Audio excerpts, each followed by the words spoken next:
Hey guys, and welcome to today's video. So today I'm going to be talking about probably the biggest question that I get asked, which is how do I save all of this money? So today I'm going to tell you my top 10 tips on how I save my money. You may not like me during this video because I'm going to tell you some things that you probably don't want to hear, but it's the total reality of how to be a good saver. So if you listen to these tips, you can really save a lot of money and afford to travel just that little bit more. So hopefully this is helpful for you guys. So I unexpectedly fell into the life of a nomad. I've been traveling the world full-time, on a budget, and doing it solo. I want to share with you everything that I've learned along the way, so join me every Tuesday for tips, tricks, and recommendations. Tip number one. Tip number one is you just need to stop shopping. Forget about online shopping. Forget about Kmart and Walmart because you can't go in there and not buy a whole bunch of stuff. So you just need to stop buying things that you don't need. You will begin to realize once you stop buying things that you really don't need anything else. You need to, instead of, kind of doing that retail therapy, put that therapy into another aspect because retail therapy is really goddamn expensive and you just don't need all of those things. Once you begin to travel a little bit, you'll actually begin to realize that you can live with a lot less than what you actually have been buying. So stop online shopping and stop buying things that you really don't need, which is probably most of the stuff that you're buying. Tip number two. Tip number two, you're not gonna like, but it is to stop drinking so much alcohol. Alcohol is so expensive. Now, this also does depend where you come from in the world because when I was in Europe, it's so much cheaper, even America and Canada, so much cheaper than what it is in Australia, but especially in Australia, alcohol is so expensive. Now, I totally understand that drinking is a huge thing and people love to do it. I'm not saying that you're never allowed to drink, but just be smart about how you do it. So if you're gonna go out partying, just get drunk beforehand. Pre-drink. Pre-drinking seriously has been the thing that I have done ever since I started drinking, and it is so much cheaper than buying alcohol out. Buy a bottle of vodka, a bottle of whiskey, slab of beers, whatever you like to have, and pre-drink. Get smashed before you go out, so then when you go out, you don't have to buy a whole lot of drinks because they're so expensive when you go out. I went out the other weekend and I bought a drink. I got a vodka water and lime and it was $10. $10. I was like, what? Like, you can literally, well, I could literally get drunk for like the whole year after buying like 6 drinks out. And especially if you're male and you're not a lightweight, you go out and you have to buy so many drinks. That's a really expensive night. So just pre-drink before you go out. Limit yourself to 1 or 2 drinks when you're out and you're going to save so much money. Tip number 3. Tip number 3 is to meal prep. So meal prep is so good for so many reasons. So number 1 is because you're only buying the food that you're needing. So you're not going to chuck out a bunch of food and then it goes to waste and that's wasted money. Not to mention that's just bad for all other kinds of reasons. But you're buying what you need.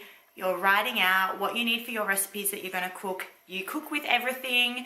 You haven't got all this stuff rotting in the fridge. You've got food to eat straight away when you're hungry during the week. Another thing, you're usually a lot healthier with this as well, but you're only spending, say, $50 to $100 a week on groceries instead of all this food that you're buying out.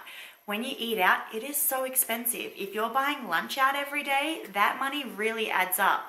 And what you buy, if you ate all of your meals out every day, that can literally in a month add up to what you're paying in rent. You can literally pay your rent twice if you eat out every day. So you save so much money. And it's also a lot healthier as well. So that's just an extra bonus. But meal prep your food, stop eating out so much, limit yourself to eating out once a week, and you're going to save so much money. Number 4. So number 4 is much like the previous one, but it's coffee. Coffee is such a huge thing that a lot of people have nowadays, and a lot of people just buy their coffee out every day. And especially in Australia, it is, $3 to $5 to buy a coffee. And you would be surprised how much that actually adds up when you do that every day. And some people do it even more than once. So if you make your own coffee at home, invest in a coffee machine, or if you don't mind how good your coffee is, just get the powdered stuff. Have coffee made at home every day, and that's going to save you $3 to $5 every day. And believe it or not, that really adds up. You could legitimately buy yourself a plane ticket with that money at the end of the year. Add up how much you're spending on coffee and you'll be quite surprised. Tip number 5 is have a cheaper phone plan. This is a really big one that people don't really think of, but I legitimately only pay $25 a month for my phone. People legit pay $90 on their phone plan, and I'm like, why? Like, how? Why? Mine is $25. I get like 5 gigabytes of data, unlimited text, unlimited calls. How could you possibly need more than that? There's Wi-Fi everywhere nowadays. If you go over 5 gigabytes of data, you should probably stop being on your phone so much. I don't know. But cut down your phone plan. You do not need to be paying $90 a month on a phone plan. You can be paying less than $25 even. But seriously, my limit is usually $45, $50 a month. When I was in Canada, it was a bit more expensive, so I was paying $50 a month because Canada is just ridiculous for phone plans. But anywhere else in the world, really, you don't need to be spending much. If you're in Europe, there is something called a VoxySIM with Vodafone. You pay $10, well, £10 a month.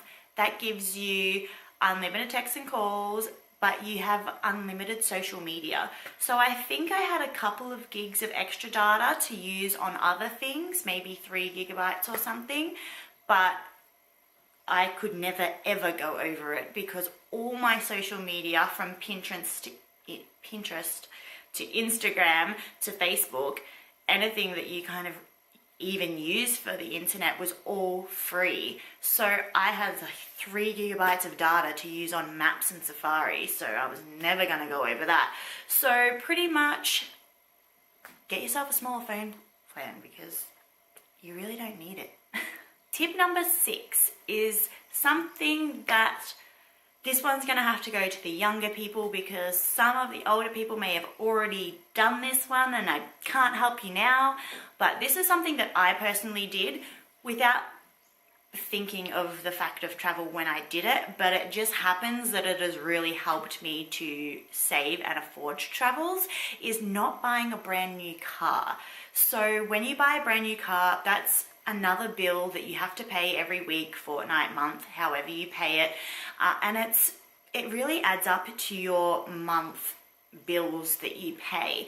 So when you buy a second-hand car and you buy it outright, it's a lot of money right then and there, but that's it. You don't have to put any more money towards that car. So when you're bringing in money, you're not constantly having to put out money either. You really don't need a new car. Why do you need a new car? I've always had 2001 model cars. It's now 2018. And seriously, you don't need anything more. Like, yes, I don't have Bluetooth in my car and sometimes that's a pain, but you just work around it and it's so good. I would much prefer to have an older car and be able to afford so many more new things than having a new car where you lose so much money as soon as you drive it out of the car place. Like, it's ridiculous. So just don't buy a new car if you haven't already. Save that for when you're married and you have kids, because when you're younger, why do you need a new car? Tip number 7 is if you aren't good with money, know that you aren't good with money and do something about that. So with your bank accounts, set your banking up that you have a savings account, you have a bills account, and you have a spendings account. Now what you need to do is you do need to do a little bit of work and budget out.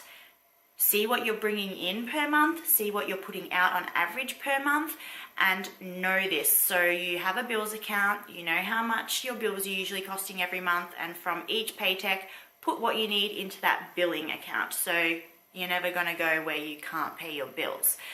Then have a goal of how much money you want to be saving. Say per paycheck, I want to put away, say $200. When you get that paycheck, put that $200 into your savings account and you're not allowed to get it out. Also, the best thing to do is allow yourself per week a certain amount of spending money that you can do whatever you want with. This doesn't include your weekly gym membership or whatnot, but for example, this is your social money, so your money to go out and have dinner, your money to, go out and have some drinks or whatnot.